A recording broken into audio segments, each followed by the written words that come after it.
where I'll be speaking with Stanford professor Fei-Fei Li. Fei-Fei is a professor of computer science here at Stanford, and she's also the director of Stanford's Artificial Intelligence Lab and Stanford's Vision Lab. She is currently on leave from Stanford and is working as the chief scientist of both artificial intelligence and machine learning at Google Cloud. I hope I get all this right. In any case. But long before all of that success, Fei-Fei was a 16-year-old new American moving here to the US. She left China, she and her family left China from Parsippany, New Jersey, where there was a well-established Chinese immigrant community. Since Fei-Fei came to the US in 1992? 92, about around, let's say, you know better. The number of Chinese immigrants in the US has more than quadrupled, from about 500,000 to almost 2.2 million. But it was there in Parsippany, New Jersey, that Fei-Fei strengthened her English skills and worked at Chinese restaurants and as a house cleaner to help support her family economically. She turned out to be a phenomenal student and won a scholarship to Princeton, where she studied physics. She managed during that time to help her parents to buy a dry cleaning business, and she spent many of her weekends during her time at Princeton going back to Parsippany working in the family business. From Princeton, she went on to earn her master's and PhD in electrical engineering from the California Institute of Technology, where she was supported by a Paul and Daisy Soros Fellowship for New Americans. During her time at Caltech, she began focusing on artificial intelligence and machine learning. And after wrapping up at Caltech, she then served as on the faculty of the University of Illinois at Urbana-Champaign, and then at Princeton, back at Princeton. And she came to Stanford in 2009 as an assistant professor and was promoted to a tenured position in 2012. Her research areas are in machine learning, computer vision, and cognitive and computational neuroscience with an emphasis on the analysis of big data. She has published more than 100 scientific articles in leading journals, and her work has been supported by many, many outlets, including the National Science Foundation, Microsoft, the Sloan Foundation, and many others. And I really, honestly, could spend the entire session listing all of Fei-Fei's many accomplishments. So I won't do that because I would like to hear, I know we'd all like to hear from her. I do want to flag her recent selection as a great immigrant by the Carnegie Corporation. And I am, in our last session, Ron talked about this data, pulling together data from all these different sources to try to get a sense of the big picture, what's happened with immigrants in the US over a long time period, but zoomed in on a couple of specific immigrant experiences that, to understand those anecdotes helps us understand the big picture much more.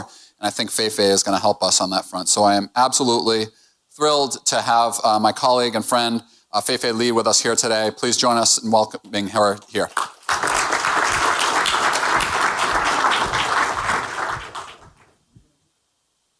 Fireside chat, sort of, I guess there's no fire, but fireside chat. And so I'm going to ask her some questions, but I'm going to open it up to the audience here and there. So please don't be shy in terms of asking questions, or else I don't want to dominate the whole session. But Fei-Fei, thanks so much for making time with us. Thank you, Mark. Yeah, it is. It's exciting. This is my first time ever sharing the stage with someone who also has 2 degrees in electrical engineering. So that you have little known fact about me. I've got two electrical engineering degrees. So I'm very I'm extra excited for that reason. But perhaps, this is obviously difficult to sort of go into everything. But maybe you can just tell us a bit about your life in China. Before coming to the U.S. when you were 16, and what you were like as a kid and teenager, and I don't know, you can shine the light on your most comfortable family, parents, and what preceded your move here. Sure. Well, first of all, thank you, Mark, for inviting me here. I'm a technologist, so I'm not a policymaker, so it's a very fun opportunity to be among so many people thinking about policy. I guess I'm here as your guinea pig That's right. Immigrant. Right. So life in China. So mostly my memory of China is 80s and early 90s, which is a really different China from today's China that many of you are more familiar with. It was a much simpler and a bit closed society, even though the open door policy got initiated around the time I was born. And I was born in Beijing, but I grew up in a small city called Chengdu with 12 million people, and the capital of southwest China. Chengdu is very famous for two things, not its people, but for spicy food and panda bears. And I was in a typical middle-class family. My parents were educated, even though, that generation, they've got a lot of stories with Cultural Revolution, for sure. And I grew up in a mostly city. Today's Chengdu is very cosmopolitan. I wouldn't call the Chengdu in the 80s cosmopolitan, but it was a big city. And I was a good student, I guess, like many of us. But I would say that one thing I feel very, very lucky looking back at my life is that my parents gave me a lot of early childhood intellectual freedom. And that's a little bit different from what my friends have experienced, especially as a girl. I was very much into physics. I was very much into space and didn't really understand why girls are told that they suck at math.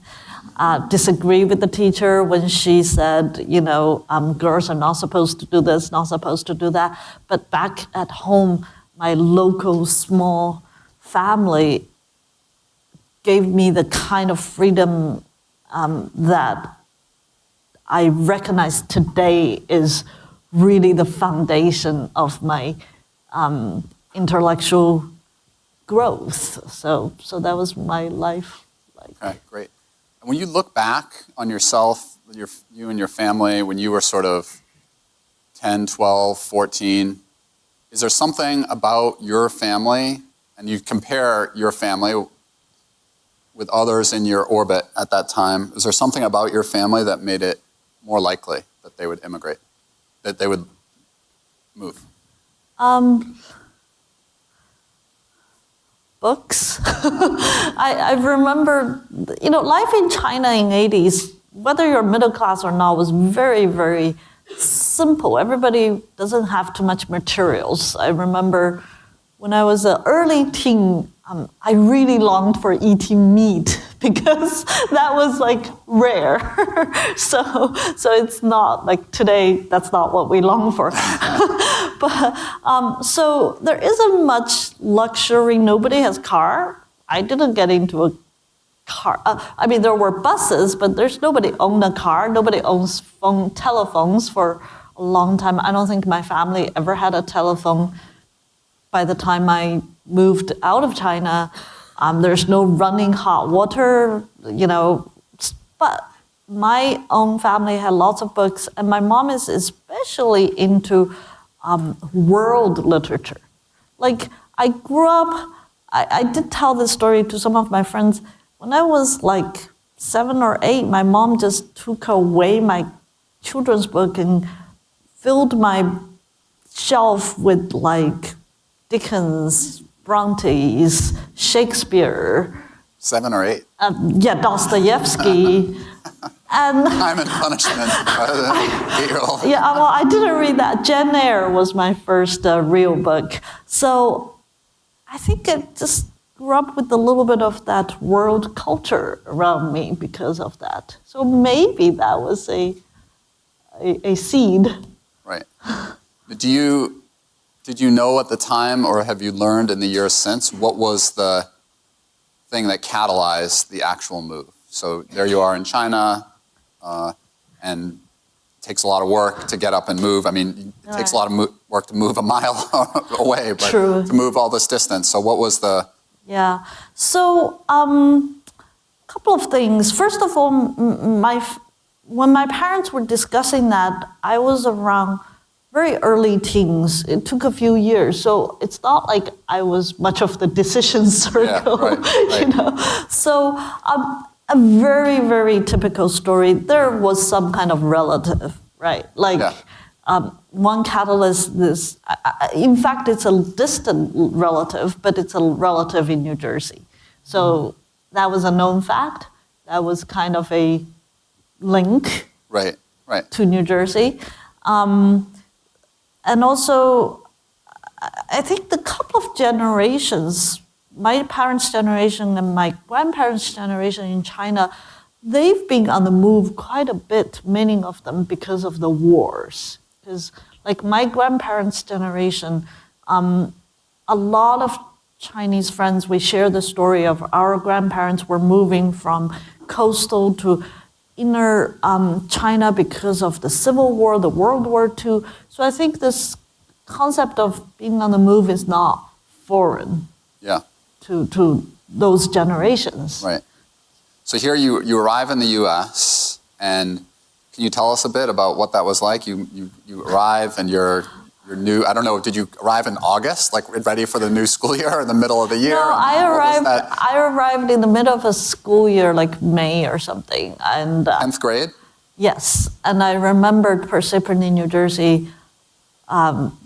The first thing I remember is there was running hot water. I was like, wow, I was in heaven. So, Chengdu is a weird city in China. It's actually cold in the winter, but it doesn't have heating system.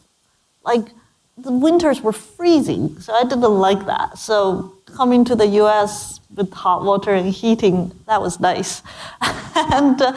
But it's very, very different.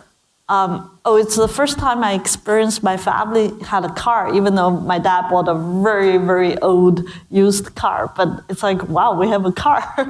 That was foreign concept to me. I didn't speak English much at all. I was sent to Parsippany High School, which is a public high school. It was so different. It's opposite to Chinese schools, because in Chinese school, the kids are in one classroom, the teachers come and teach you. And in America, I know you guys all know that, but it was shocking to me that I have to find my classrooms. And it's like a maze without speaking English in a big building or multiple buildings. Looking for a classroom that was shocking. And the books are so heavy. They were gigantic. And every page, I had like 100 words I don't know. So I was carrying an English dictionary like this thick, Chinese English dictionary, because I don't know how to survive that. And the students are weird, I thought. Because in China, I'm sure there are students from China, when we were starting elementary school to middle school, high school, you're very obedient to the teacher. You're very, like, that hierarchy of authority is so clear. We listen to the teacher and we do whatever the teacher tells us. Here, I remember one of the first gym class, there was this, she's fairly older teacher. She was running around putting away the gym tools, and the students were just like chatting, and I started helping her. And she said, I don't need your help. It feels like her job. And then I was like, wow, this is weird. We're not helping teacher. And then a classmate told me, of course it's her job. My parents pay tax. I was so shocked. It's like opposite to what I knew. Right. And when you were there, were there other people who had immigrated from China in your school who could help you sort of make that transition? So there was ESL class, English as second language. I was immediately put into ESL classes. And So you said Persephone had a Chinese community. Actually, it wasn't that big. It was, our ESL class had, I think I was one of the only two Chinese kids. Oh. There were like Russian, Yugoslavian, Mexican, I think, Vietnamese, Korean. Like, it was a healthy mixture of immigrant kids, right. Not predominantly Chinese at all. And so there was, but Persephone being an immigration town had that system to help kids who didn't speak English. And you spent sort of all day in the ESL classes, or? At the beginning, I spent all day because I didn't understand a thing in other classes. They only put me in math class, that's normal. And I remember that I didn't understand a thing what the teacher says. And then we'll get exams. And there are two types of questions. The questions with lots of words, I will skip. And the questions with lots of equations and numbers, I'll do. And then I'll get perfect score to those questions and get 50% for the entire test. Right. That was my first few months. And would you say, when you looked around at your fellow students in terms of, did you have a sense of the average amount of time they were spending on their homework versus you? I have no idea. Which speaks of another weird thing for me in American culture is the popular kids are the sport players. Right. Because in China, the popular kids are the good students. Right. And here it's like the opposite. The good students are not popular. It's the sport. So I have no idea how much time they spend on homeworks. Yeah, that is. Yeah. Anyone with high schoolers here can probably give an estimate on that. But Did anyway, you play sports? Did I play? I did some sports, but so you were I wasn't. popular. No, not really. I wasn't very good. Trying to live vicariously through my kids now. But anyway, so you obviously did some things quite right while you were there because you arrived in 10th grade and you ended up going to Princeton pretty shortly after that. How did Princeton get on your radar screen? Was it? Yeah. That's pretty amazing for you to arrive, not understand anything, and then a couple of years later you're at. I think Princeton probably made a mistake. That's red. Because the school I knew I was going to was Morris County College. I don't know if anybody come from New Jersey and know Morris County College is the 2-year community college that's free, and that's what I knew I would go to. And we didn't do any college tour. My family didn't have money, and I didn't know there's such a thing as college tour. And my dad did. Princeton was close enough to Persephone in like an hour and a half of drive that we did pass by there once. And I didn't know Princeton, but I knew Einstein. And my dad, because I loved physics, my dad said, "Oh, Einstein used to be here." I'm like, "Oh, that's nice. Maybe I should try go here." So the school counselor did say in the library there's like this thick book called College Entrance or something, Kaplan, okay. Or something like that. So I read that thing and learned about the process. So I remember I applied to 4 schools: Morris County College, Rutgers, New Jersey State University, Princeton, and MIT. Okay, wow. So, because I was a STEM student. Right. But I feel I was super lucky. Two things were lucky. One is the teachers in Persephone High School, particularly my math teacher, Bob Sabella. I still keep a very close relationship with his family. I'm part of the family now. Even though he deceased, but we continue to be family friends. He really went out of the way to, I ran out of math class, so he created math class for me alone during his lunch break. Wow. And he became like my American uncle because I didn't know the culture, I didn't know the school, I clearly didn't have too many friends, and he kind of protected me, guided me. Even during college, he would help me to move in and out of dorms.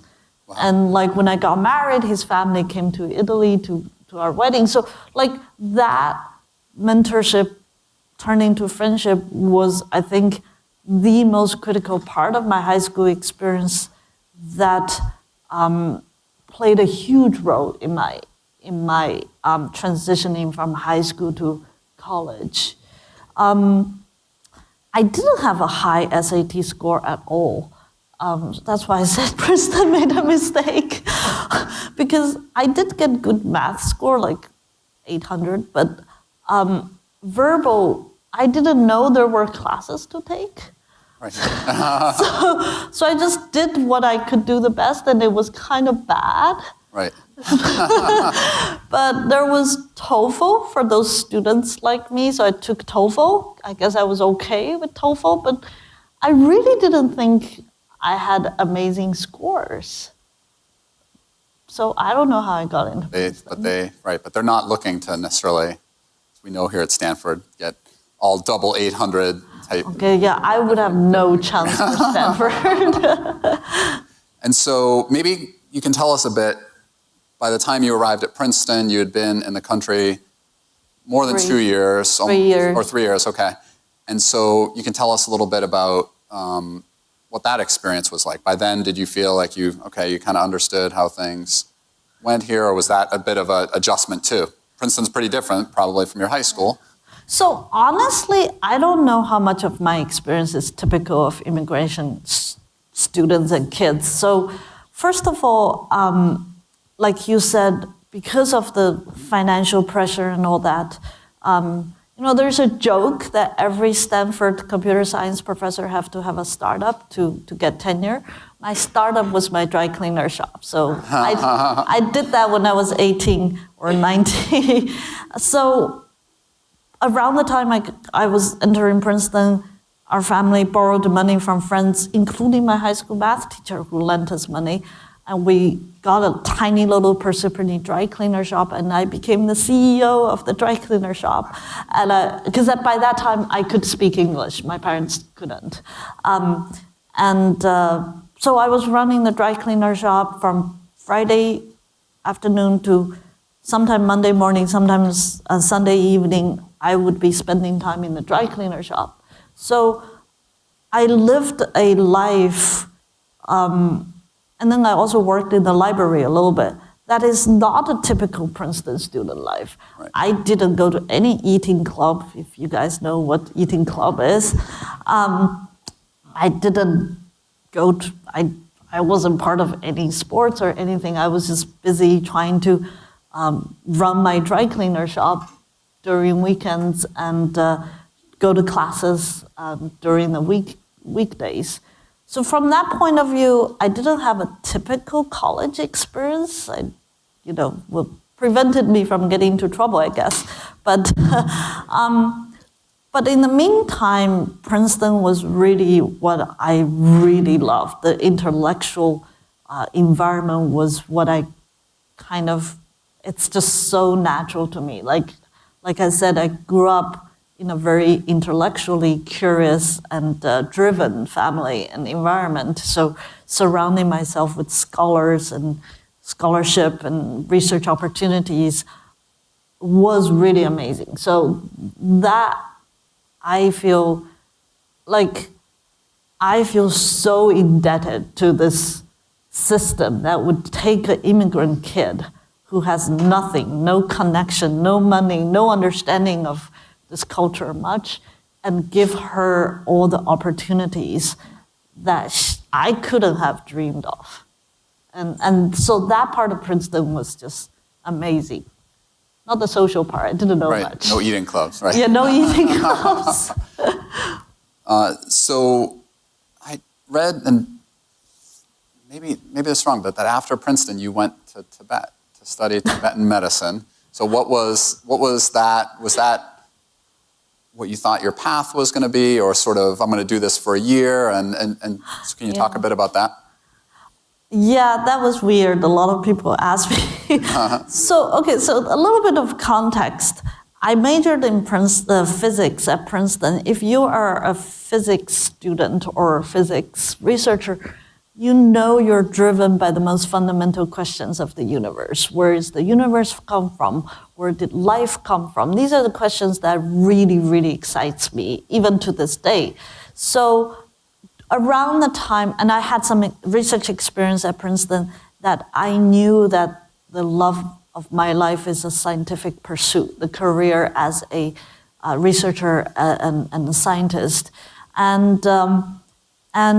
So before I went to Tibet or anything, at the end of the college, it was bull market. Like all my friends get offers from Wall Street, including myself. But I actually knew I wanted to do PhD. So I applied to MIT, Caltech, Stanford, luckily got into all of them and chose the warmest place, which is Caltech. Was that the criteria? Yeah, like you can see my running theme. I'm afraid of cold. And then, but around that time, I developed an intense interest in scientific philosophy. And despite my cultural heritage, I'm brought up as a Western scientist. My entire intellectual heritage or philosophical system is in the Western science philosophical system that is stemmed from the Pythagoreans of the Greek time and all that. But I started to be very curious about an alternative scientific methodology. And that brought me to this intellectual interest in a non-Western scientific methodology. And there isn't much of a non-Western science and engineering, to be honest.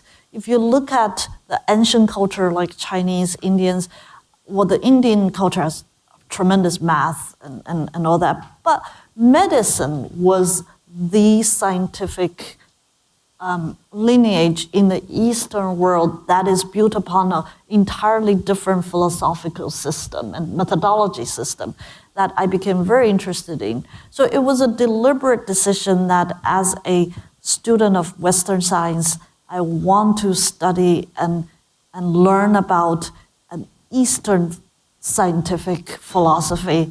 So I chose medicine. I had some choices between Chinese medicine versus Tibetan medicine.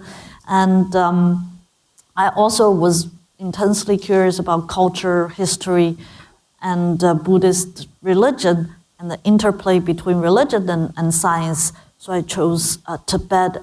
And I was very lucky. Princeton had a very special fellowship called Martindale Fellowship.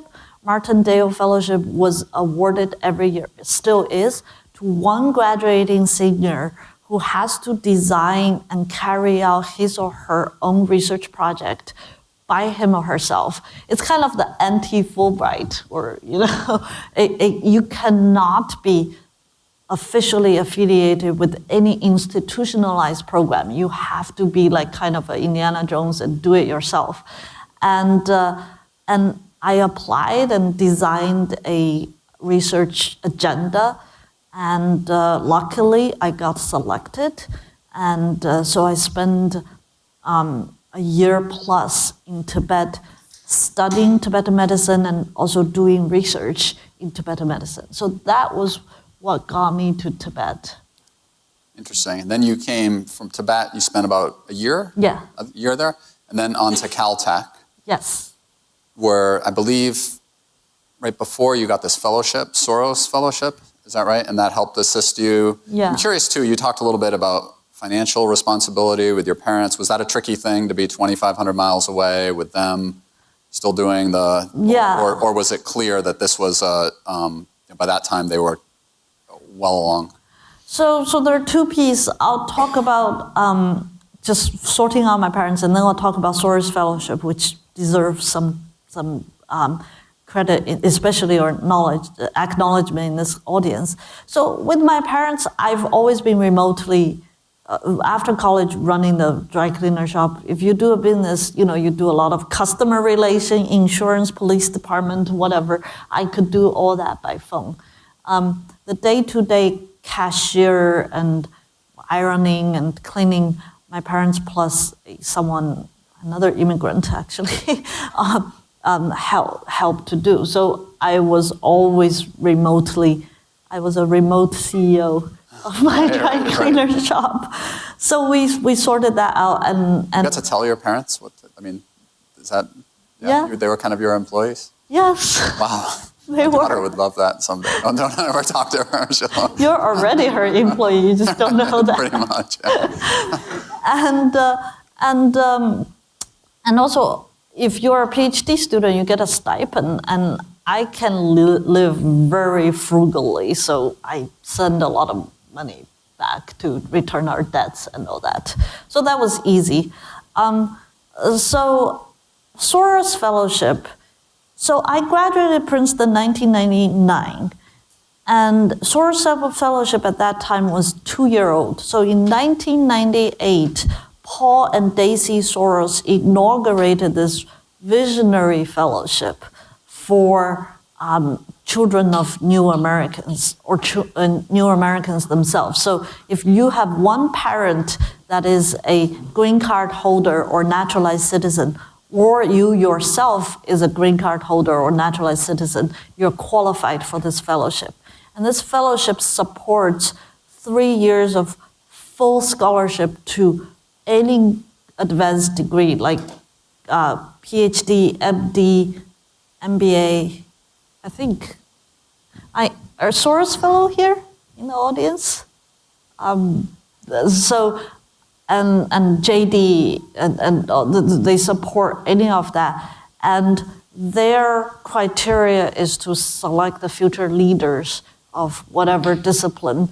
And they are it's a very well-run, well thought-of fellowship. It's, to this day, I think it's a very unique one in the country, and they stand for the openness and welcomingness of immigrant kids. I know for a fact that they supported a lot of DACA kids. Yeah. And but that time I was the second class, so it's really inaugurating years, and that was very important for me. Not only it supported me financially, but it put me in touch with a group of students who have very similar background. In fact, I think some of them have such an inspiring story. I didn't think I deserved the fellowship. Some of them came from refugee boats. Some of them had to climb mountains to escape Afghanistan. Some of them, and many of these Soros Fellows are either Rhodes Scholars, Marshall Scholars. They are really amazing students. Like the last Obama administration Surgeon General was a Soros Fellow. Interesting. And at Stanford, we have 3 professors who are Soros Fellows. And we've got a lot of, that is a fellowship that really has committed in supporting new immigrant children. That's great. Not children. But now, at what point in this road, you moved here 92-ish? Yeah. What point in the road did you become a naturalized citizen? And can you talk a little bit about the process? Oh. And was it a Sisyphean task or was it pretty straightforward and smooth? So I have to say that I could have been naturalized citizen a lot earlier, but I became one when I was a Princeton professor. So that was like 2008, 2009. I think a lot of that is out of laziness, because applying for citizenship, you have to fill out a lot of forms. Right. And you have to study your Congress. History? History, I'm okay, but the names of people in your district. Right.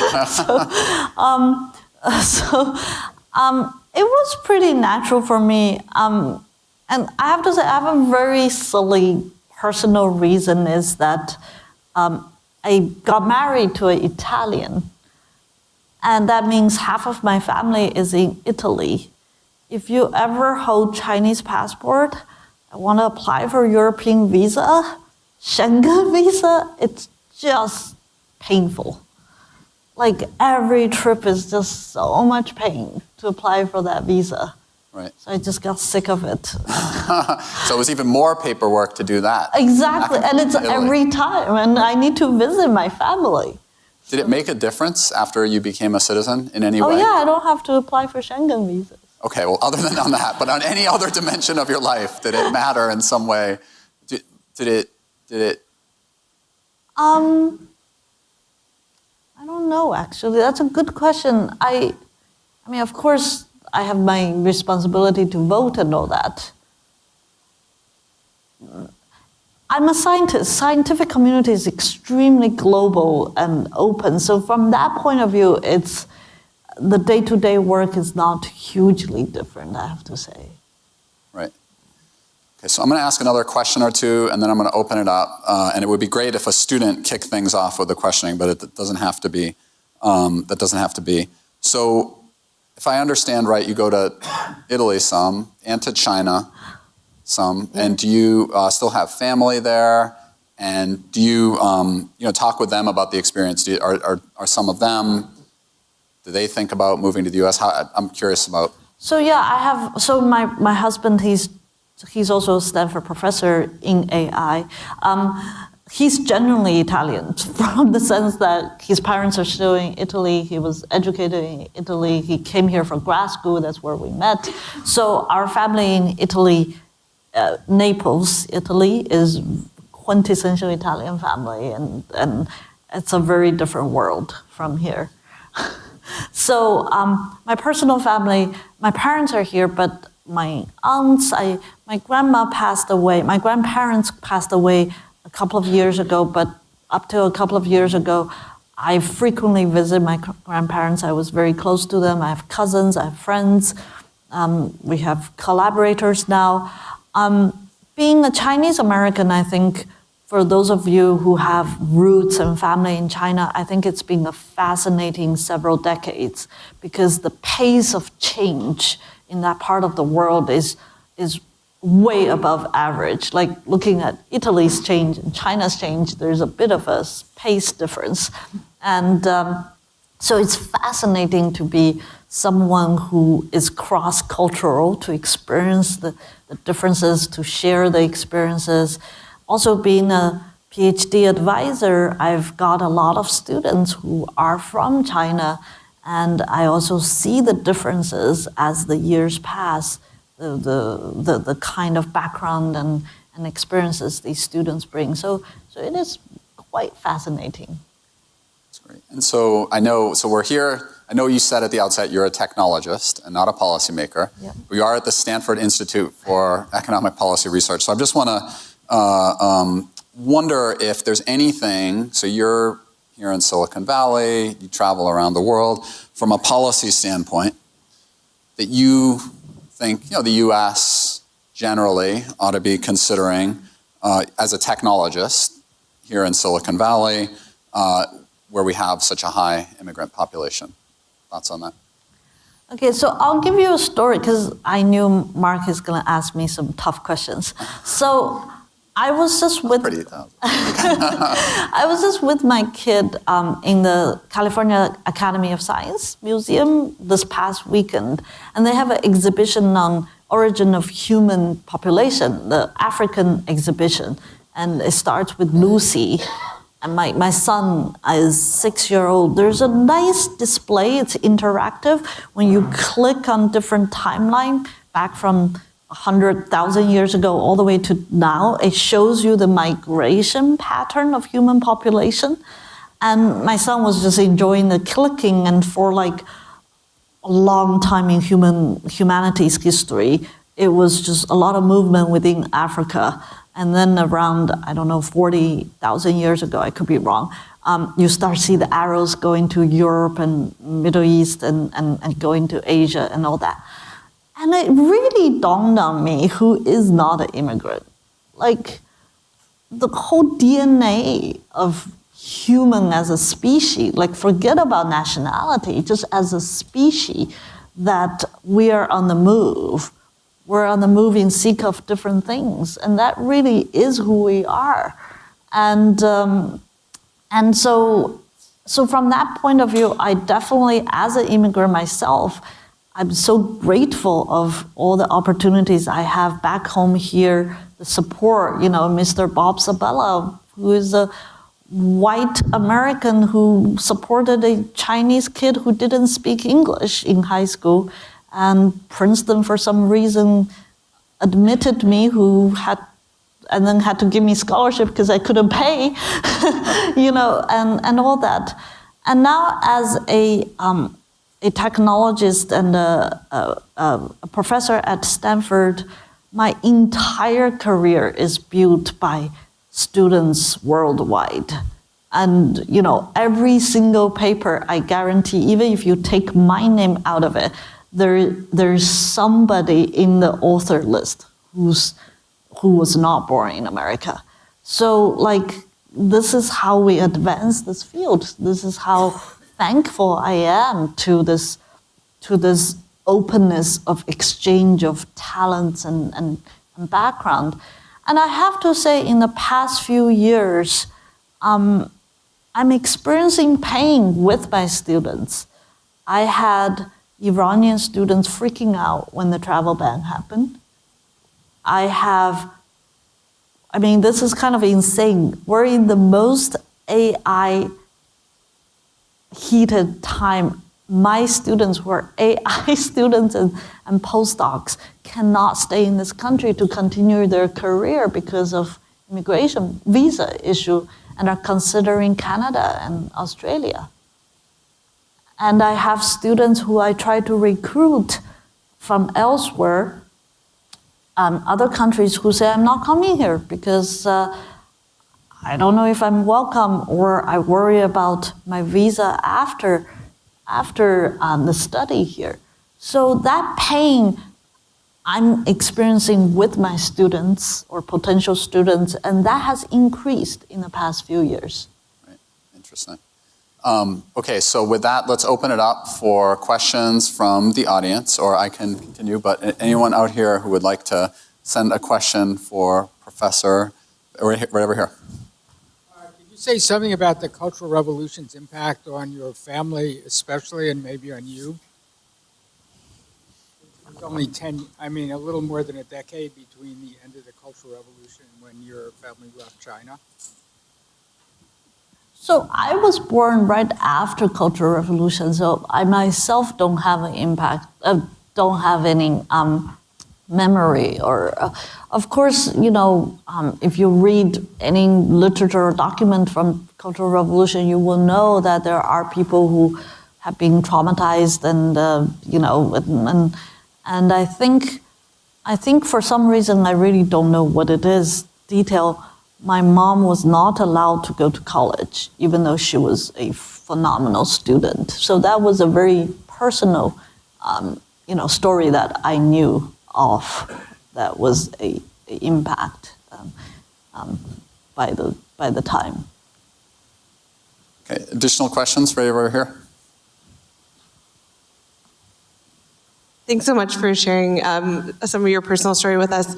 I was curious, sort of related to Mark's last question, if there were sort of like 3 questions that you would like the policy community to be focused on in terms of the potential impact of AI on society. Obviously, in your recent op-ed, you focused on the issue of sort of potential for labor displacement. I'm wondering what the other top 3 issues that you would want the policy community to be grappling with. Oh, for AI, not immigration.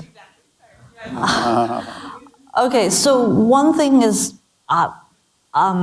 investment in basic science research. I really worry about this because I think that this is the time we should invest in much more in basic science research. There is a lot of resource going into private industry in terms of AI technology development, and this is all wonderful, but AI as a discipline is very nascent. There's so many things, Mark and I talk a lot about this. There's so many things we haven't figured out, both in the technology as a science itself, as well as the social human impact of AI. And we need to mobilize more researchers, students in the academic world to do research and education, because this is the world that's open, that's transparent, that add to the fairness, to the diversity. And policy-wise, we need that kind of increase. NSF budget hasn't increased for many years, and the percentage is tiny. These things do worry me. Related to that, maybe I can just jump in for a second. Can you tell the audience a bit about this AI for All initiative that I believe the nonprofit, so Melinda Gates. Melinda Gates, Jensen Huang, and others are supporting, and what the rationale is for that, and so forth. So let me just say briefly, AI for All is a nonprofit organization I co-founded to increase inclusion and diversity education in AI education and research.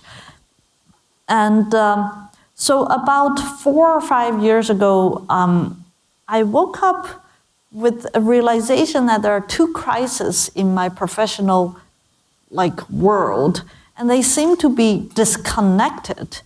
One crisis is the AI crisis of Terminators coming next door, that AI is just going to go so bad and take over humanity in whatever horrible ways Hollywood can think of. And another crisis, and that's becoming more and more real. I'm not dismissing that crisis because people worried about the future of AI. And then there's another crisis, is this diversity crisis. Like the number of women and underrepresented minority technologists at Stanford, in Silicon Valley, worldwide is just abysmal. And in computing, this number is going down, not going up. And if you look at the trajectory of the career, the attrition rate is so low that for many, many years, I was the only woman faculty, AI faculty in the Stanford AI lab. Now we have 4 of us. I'm very happy. But anyway, so that was a crisis. And I started thinking, you know what, there might be a connection between these two, because I want to do something to fix some of these problems as much as I can. And that connection is how we are educating students, tomorrow's leaders, about AI. In Silicon Valley, there is a culture of geekiness. Like everything about tech is cool, is man with hoodie, it's that geeky talk that excites children about tech, which is fine. I think that should legitimately continue to excite some of the children, but not all. A lot of students, especially students with a different background, with a different walk of life, tends to be inspired by a human mission of technology. When the technology makes a difference, when the technology saves lives, when the technology protects the environment, preserve energy. And that's where I start to linking, if our technology is more human missioned, we would have less likelihood of Terminators coming. But if it's educated in a human missioned way, we would have more technologists who are of that kind of frame of mind, will excite more students of all walks of life to participate in this technology. And if we have more of them, our technology will be more human mission, and that become a positive feedback loop. And once I thought about that, I shared that idea with, at that time she was my student, but now she's a professor, Olga Rusakovsky, and we're very excited. We said, okay, let's start running a small experiment program at Stanford called Stanford AI Lab Outreach Summer Sailors, that will invite high school girls to come to campus, to stay with us for 2 to 3 weeks, study AI in rigorous ways, but we will expose them to the human mission of AI, like using natural language processing for disaster relief, using computer vision technology for hospital assistive technology, using self-driving car technology for aging society. So that is the program we designed. And we ran that for a couple of years, and it became so successful that we thought, okay, let's scale it up. We want to invite more people to participate in this. So last year, with the seed grant of Melinda Gates and Jensen and Lori Huang Foundation, we founded AI for All as a nonprofit organization that focuses on creating campus-wise summer camps for students of all walks of life in high school to learn about AI. So 2018, we have 6 campuses. For example, Berkeley, we're facing low-income family students, lots of immigrant kids there. In Princeton, we're facing racial minority students. At CMU, we are facing rural community students. In Boston University, we're opening to girls. Simon Fraser University, also rural community as well as girls. So we localize and work with the local university to inspire their local community of students to come and learn about AI and the human-centered way of studying and researching AI. That's great. Additional questions here from the audience? Okay, while people are, we've got one right here. So it's actually continuing on the AI conversation, but linking it to immigration. Do you think that with increasing automation, that there's going to be less need for low-skilled immigrant labor, specifically, say, in things like agriculture? Yeah, so this is where it's stretching my area of expertise, and I would rely on Mark as well. So, McKinsey has issued a report last year or something about AI's impact on labor and jobs, and it's estimated that 50% of the jobs will be impacted by AI, and a lot of the potential automation area is repetitive work that might not take, extremely high skill to do. So I think the bottom line is disruptive technology throughout human civilization will have an impact in jobs and labor market. Humanity has experienced that in multiple industrial revolutions, and that pattern dates back, even in previous times. So with AI as such a powerful technology, I think there's no doubt it'll have an impact in jobs and labor market. This is why, Mark and I work hand in hand at Stanford to advocate for more studies and research and policy research and thinking on how we prepare for that. It's not a simple story is that jobs will be taken away. It's much more nuanced than that, but we need to do more research and study. You sound like an economist. So on that note, do you think if we think of immigration policies on the continuum, tighter to looser, as they are tighter, is it fair to say that in your area, because AI is this area where innovation is very important, do you think that as U.S. immigration policy is somewhat tighter, the sort of proportion of AI work that happens here in the U.S. will be lower? Proportion of AI, like globally, high-end R&D work. Right. Do you think that it is? So again, I don't have data to speak at that statistical scale. But you've got these anecdotes about. But I just see that Canada is having an extremely progressive and aggressive agenda in AI, and I actually am helping Canada to advise some of their basic science research in AI, and you see their institutes, their talent attraction programs. A lot of people are moving to Canada. Some of my students, like I said, are excited by their career prospect in Canada, and I do wonder, right? Like, if our Stanford top talent AI students cannot stay in the U.S. Right. But your sense from talking with people is to the extent that they can't, Canada is as on their radar screen as China, or which of those two?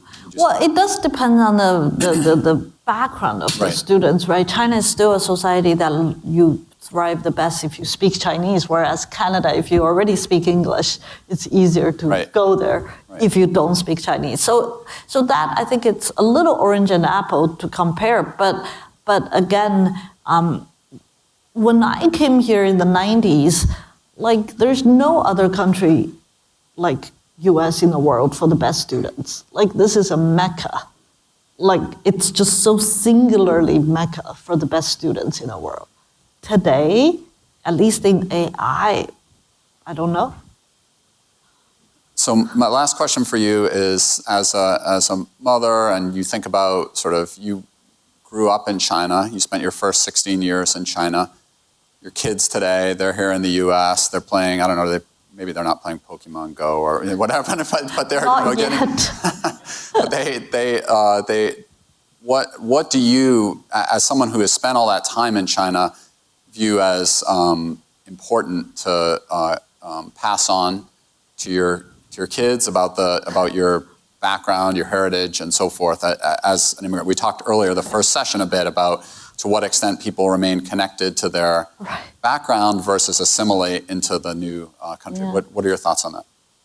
So first of all, they need to like Chinese and Italian food. Otherwise, we don't know what to cook for them. So of course, as many parents of immigration background, we have a tendency to want our kids to understand where our heritage come from. So luckily, my son, the 6-year-old, my daughter is only 2. So what are their names, by the way? I'll tell you later.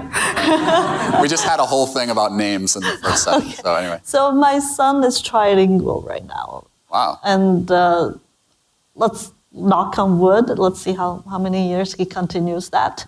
So there is, my husband and I do try our best to keep that. But I also, in the meantime, really want to respect who they are. Like, my son already asked me, like, who is he? Is he American, Chinese, or Italian? And I want to give him the chance to answer, especially as he grow up. But my answer right now is, you're all of the above. You know, I cannot tell you, because you have a Chinese mom, you're Chinese. So the world is so global. As a technologist, every piece of technology we create in the past couple of decades in Silicon Valley is to connect people closer.